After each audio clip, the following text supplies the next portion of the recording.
Hello and welcome to AQA GCSE Computer Science. The AQA GCSE Computer Science is split up into two papers, Paper 1 and Paper 2. There is no coursework element anymore. Both papers are worth 50% and 90 marks each. Paper 1 will focus more on the programming side, so this is to do with testing your code, it's to do with writing code, it's to do with programming concepts, and predominantly most of the time you're going to be solving problems using algorithms that could be in pseudocode, it could be a flowchart, or you could actually do it in Python code as well with some of the questions. And the idea is that you're thinking outside the box and it's trying to test and assess your knowledge of computational thinking. Paper 2 is a little bit more broad. Paper 2 focuses on the theoretical knowledge of computer science, so that would be things like data representation. Some of it you would have done in year 8. Computer systems, so looking at hardware, looking at the CPU, network security, relational database, and structured query language. So that's how the computer science is split up into two papers and into the topics that you will be studying and being assessed on.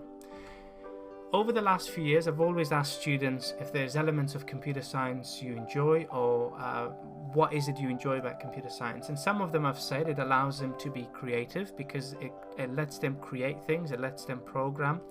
A lot of them have said that they like solving problems because they find it challenging, they find it like doing a puzzle.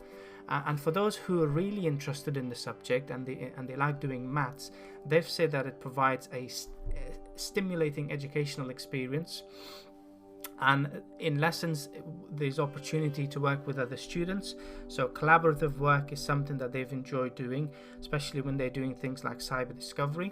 And then finally, transferable skills. Students have said that the skills that they've learned in computer science has helped them in other subjects like maths, but also the digital side, even though it's a very small section, has helped them a lot when they're doing work or producing graphs or reports and things like that in other subjects.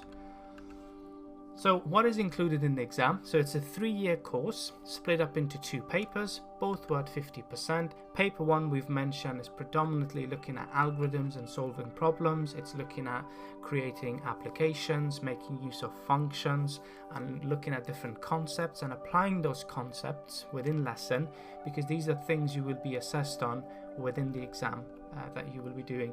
String handling and also file handling, that they're quite important. So the ability to create text files, the ability to read data from text files and manipulate that, and slicing text is very important as well. Now paper 2 is looking at more the theory side, so fundamentals of data representation. Students who are currently doing computer science in year 8 would have done a little bit of binary. They would have been exposed to hexadecimal, but this expands in year 9, looking at images, sound, analog to digital conversion.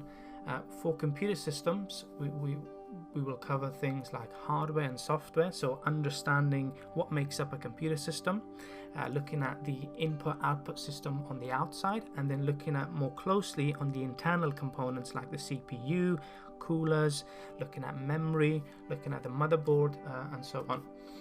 And students do need to have an understanding of the operating system and how it works. For networks, we look at topologies, we look at the protocols that we use, how networks are kept secure, and the importance of the TCP/IP layer that's responsible for allowing communication to take place. Cybersecurity was introduced a couple of years ago. This is to do with making sure that networks are kept safe. Students have an understanding of social engineering and the methods that are used to access sensitive information and what we can do to prevent it. And then finally, the ethical and legal and environmental issues is an important one as well. This is where students do a lot of research to look at how these areas are going to impact future, how it's going to impact industries. And then a new topic that have been introduced for this spec is relational database. So this is how databases are structured, and looking at using SQL, which is structured query language, for it. So what are the aims? The aim of AQA-GCSE Computer Science is to develop problem-solving skills, pattern recognition, to analyze problems in computational terms, to be able to use pseudocode to express different problems, to be able to read a piece of code and explain what it's actually doing, to demonstrate proficiency in high-level language. So we use Python in lesson, and other languages students will be given an opportunity to look at other languages, but Python is the main one that we use. And then to think creatively, which is what the main part of the subject is to look at things logically and to break things down into sub-problems. Some students do get surprised that there is maths involved, there is an element of maths involved, and you do need to look at how we apply that within computer science and maths that is relevant to computer science. But it's not a huge amount, it's a small amount that we do. So some examples of work that students have produced. So this one is Central Processing Unit. So this is the CPU, which is the brain of the computer. The control unit. So they've done some research on here. You can see that there's a lot of keywords here. There's a link to literacy, so there's a lot of keywords they've used. They've used some examples of the arithmetic logic unit and how it works. Buses used to transmit data, and then serial processing. Second example is looking at programming data types. So the students has researched the different types of data types there are out there. They've looked at why we declare variables, the difference between variables and constant. One can change whilst the program is running and the other one can't. They've also looked at different programming constructs, assignment, which is assigning values, iteration, which is looking at loops, and then selection, which is if statements. Third example, this is looking at computer systems. So in particular, it's looking at hardware. As you can see, the student has researched different parts of a hard drive. They've labeled it, and then they've explained the different parts in their research, and then they've compared different types of storage. And these are things that students need to know for their exam. The last example is looking at a program that the student, this one is in year 9, they've created. So this program is based on the government chart. So it's to do with your height and weight. You enter your height in inches and you enter your weight in pounds, and it tells you if you're overweight, if your weight's normal, if you're overweight, if you're obese, or if you're severely obese. And as you can see, they've used different programming constructs for this. Other things that students do is I sign up students to Cyber Discovery. So here they can work on their own, but they can also share ideas as a group. And Cyber Discovery is really good because if students progress from the first stage, there's hundreds of hours of worth of work. And Cyber Discovery is an organization that are trying to encourage students to get into ethical or hacking, but in a more controlled and in a safe environment.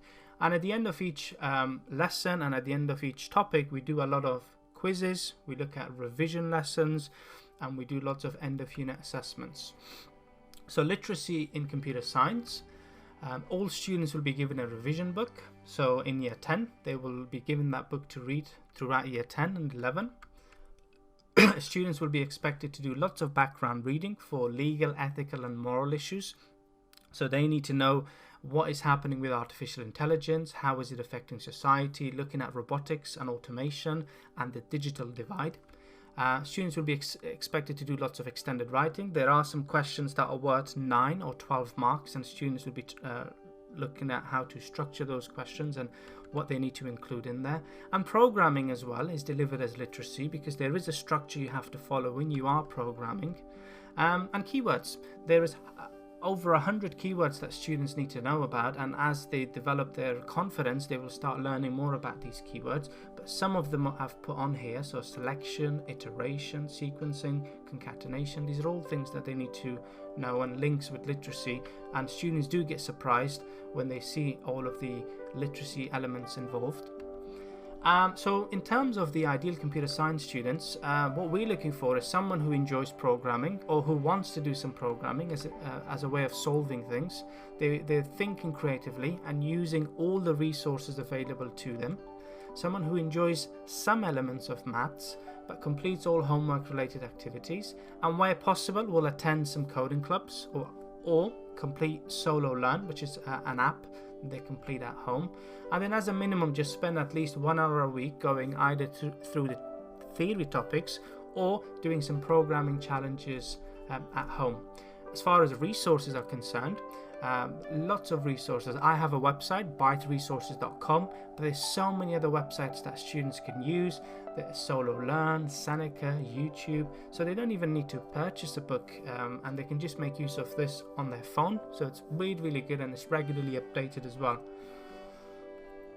Most in-demand professions, I took this example, so this is for United Kingdom. If you have a look, IT business analyst as an example, software engineers and developers. But don't forget, computer science isn't just about programming. There's so many other areas it entails. It could be a network engineer, it could be cyber security, it could be an analyst, and so on. And then as far as what some of the businesses are concerned, what kind of digital skills businesses need, if you look here, artificial intelligence, cloud computing, blockchain, augmented and virtual reality, cybersecurity analyst, and then even looking at social media marketing as well, and that kind of links with the digital skills they need as well. So finally, if you do have any questions, you can always send me an email, f.satari@kscs.org.uk. There is a video I've put on here. It's 7 to 8 years old, but it's quite relevant and explains why computer science is important.